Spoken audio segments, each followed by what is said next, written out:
Good morning, students. This is your English class.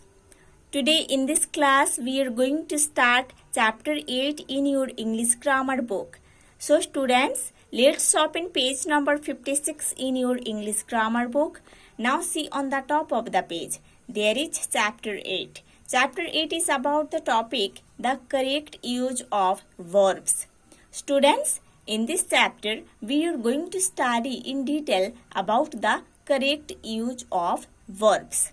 So students, let's start. Rules about the use of verbs. Verbs को use करने के लिए जो rules है वो इधर दिया गया है. Sometimes a single verb is wrongly used for two different subjects. कभी-कभी एक सिंगल वर्ब को गलत तरीके से यूज किया जाता है दो अलग सब्जेक्ट्स के लिए. ओके, कभी-कभी एक सिंगल वर्ब को गलत तरीके से यूज किया जाता है दो अलग अलग सब्जेक्ट्स के लिए. For example, number 1, I am 18 years old and my sister 16. This sentence is wrong. The next one, I am 18 years old and my sister is 16. This is correct. So, what do we learn from these two sentences? See.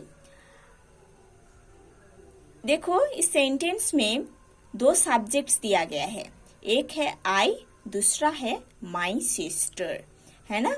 और पहले जो sentence लिखा गया है उसमें I और my sister के लिए एक ही वर्ब यूज किया है, वो है am, और एक गलत है ना. सेकेंड सेंटेंस में देखो, I, my sister दोनों सब्जेक्ट के लिए दो डिफरेंट वर्ब्स यूज किया गया है.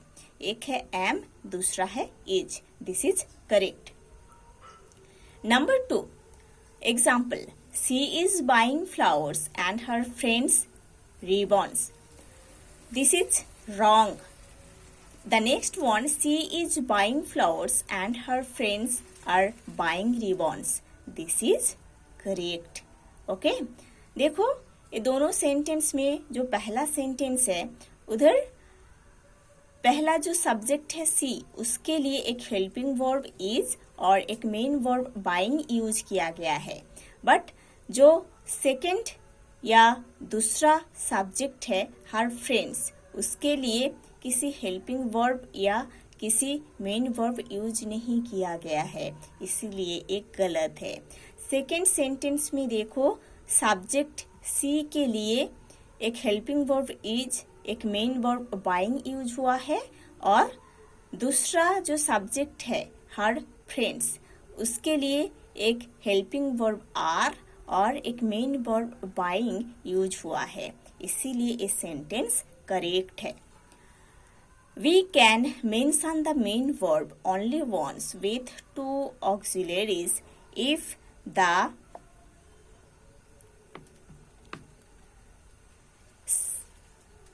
same main verb agrees with both the auxiliaries.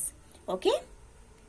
हम दो ऑक्सिलरीज के लिए एक मेन वर्ब यूज कर सकते हैं अगर वो मेन वर्ब दो ऑक्सिलरी के साथ एग्रीज होता है तो. ओके, हम दो ऑक्सिलरी के लिए, दो ऑक्सिलरीज वर्ब्स के लिए एक मेन वर्ब यूज कर सकते हैं अगर वो मेन वर्ब दोनों ऑक्सिलरीज के साथ एग्रीज होता है तो, तब ऐसे हम कर सकते हैं. Number 1 example, I never have and never will kill a bird. This is wrong. I never have killed and never will kill a bird. This is correct. Okay? So, number 1 का जो पहला सेंटेंस है वो wrong है, क्योंकि I never have, है ना. have एक हेल्पिंग वर्ब है, ऑक्सिलरी वर्ब है, उसके बाद मेन वर्ब यूज नहीं हुआ है. नेक्स्ट जो है विल, वो भी एक ऑक्सिलरी वर्ब है, उसके साथ मेन वर्ब किल यूज हुआ है. ओके, सो देखो, फर्स्ट में हैव के बाद किल्ड होता है और विल के बाद किल होती है ना। सो जो मेन वर्ब है दोनों ऑक्सिलरी हैव एंड विल के साथ एग्री नहीं किया है ना।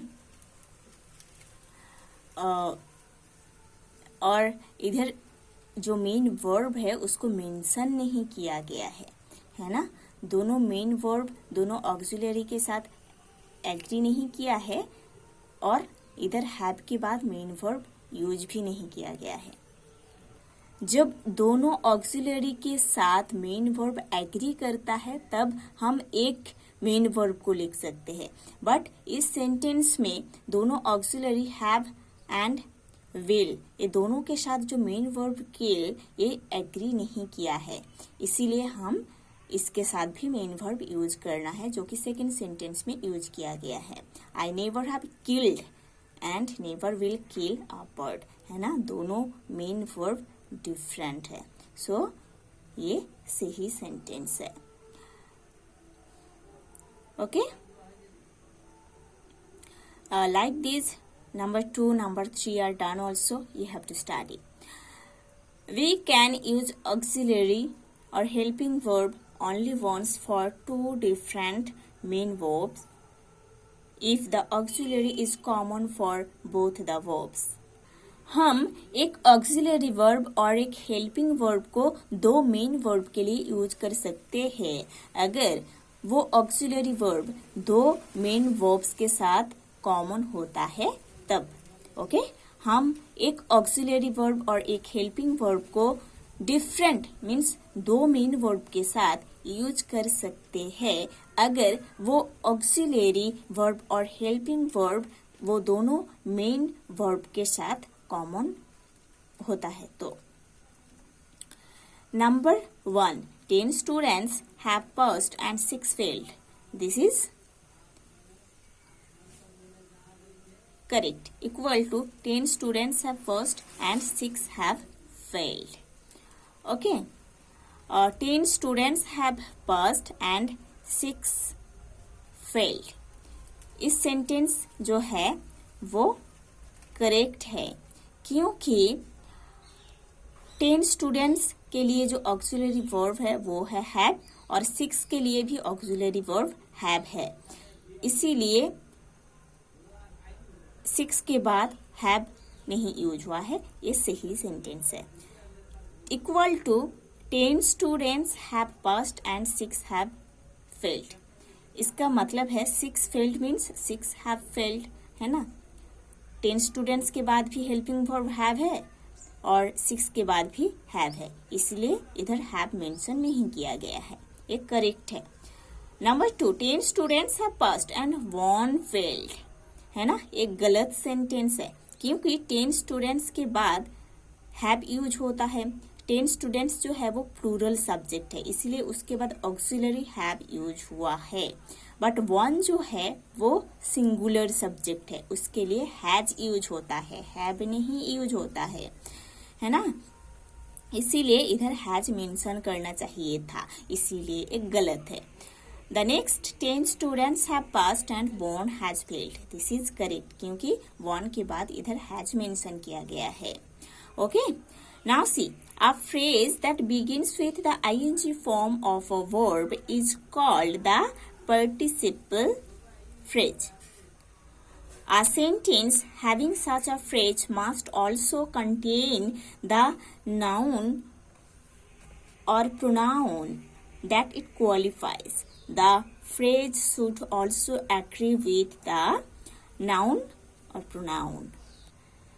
जो फ्रेज किसी वर्ब का आईएनजी फॉर्म से स्टार्ट होते हैं ऐसे फ्रेज को पार्टिसिपल फ्रेज बोला जाता है। ओके, ऐसे कुछ फ्रेजेस हैं जो कि वर्ब का आईएनजी फॉर्म से स्टार्ट होते हैं, ऐसे फ्रेजेस को पार्टिसिपल फ्रेज बोला जाता है। ओके, और जिस सेंटेंस में ऐसे फ्रेज रहता है उस सेंटेंस में वो नाउन और प्रोनाउन रहती है जिसको वो क्वालिफाई करते हैं। ओके, सो वो फ्रेज नाउन और प्रोनाउन के साथ एग्री करता है। फॉर एग्जाम्पल से sitting on the gate a scorpion stung him. This is wrong. Sitting on the gate, he was stung by a scorpion. This is correct. Okay? So, दोनों sentence में हम जो participle phrase देखे हैं वो है sitting on the gate, है ना। सिट वर्ब है, उसके साथ आईएनजी फॉर्म ऐड होकर सिटिंग बना है। और हम पढ़े हैं वर्ब का आईएनजी फॉर्म में जो फ्रेज स्टार्ट होते हैं उसको पार्टिसिपल फ्रेज बोला जाता है। सो सिटिंग ऑन द गेट एक पार्टिसिपल फ्रेज है ना। और इस सेंटेंस में एक प्रोनाउन है जो है ही, है ना। और ही के साथ ये जो फ्रेज है उसका एग्रीमेंट है ना। That's why it is correct. और while he was sitting on the gate, a scorpion stung him. This is also correct, है ना। Like this, number 2 example is also given here.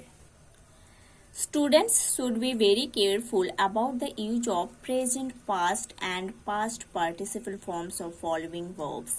They are often confused and thus used incorrectly. Students को careful होना चाहिए ऐसे कुछ verb से उसका present, past and past participle form को यूज करने के टाइम स्टूडेंट्स को बहुत केयरफुल होना चाहिए। कुछ वर्ब से जिसका present, past and past participle form V1, V2 and V3 form को यूज करने के टाइम बहुत ही केयरफुल रहना चाहिए, क्योंकि they are often confused and thus used incorrectly. ये स्टूडेंट्स को कंफ्यूज कर देते हैं और इनकरेक्टली यूज होता है स्टूडेंट्स के द्वारा। नंबर 1 लाई ले लेन, है ना। She lay down to have some rest. This is correct. She laid down to have some rest. This is wrong. I want to lie down on the green grass. This is correct. I want to lay down on the green grass. This is wrong. Number 2, lay, laid, laid. The hen has laid no egg today. This is correct. The hen has laid no egg today. This is wrong. She laid the baby on the bed. Correct. She laid the baby on the bed. This is wrong. Number 3, hang, hanged, hanged. The prisoner was hanged. This is correct. The prisoner was hung. This is wrong. Number 4, hang, hung, hung. She hung the clothes on the line to dry. This is correct. She hanged the clothes on the line to dry. This is wrong. Number 5, raise, raised, raised. He raised the baby above his shoulders. This is right. She rose the baby above his shoulders. This is wrong. Number 6, overflow, overflowed, overflowed. The river has overflowed its banks. This is correct. The river has overflown its banks. This is wrong. Number 7, bear, bore, borne. I have borne many difficulties in life. This is correct. I have bore many difficulties in life. This is wrong. Okay. Beta, there are also some use of verbs given here, like enjoy, hope. In the next page, expect, look at, listen to, ये different meaning में use हुआ है, उसको आपको बहुत अच्छे से study करनी है। इधर तक पेज नंबर 58 तक आपको बहुत अच्छे से स्टडी करना है आपके एग्जाम के लिए, ठीक है। ये आपको सेल्फ स्टडी करनी है। Then we will do the exercise box from this chapter.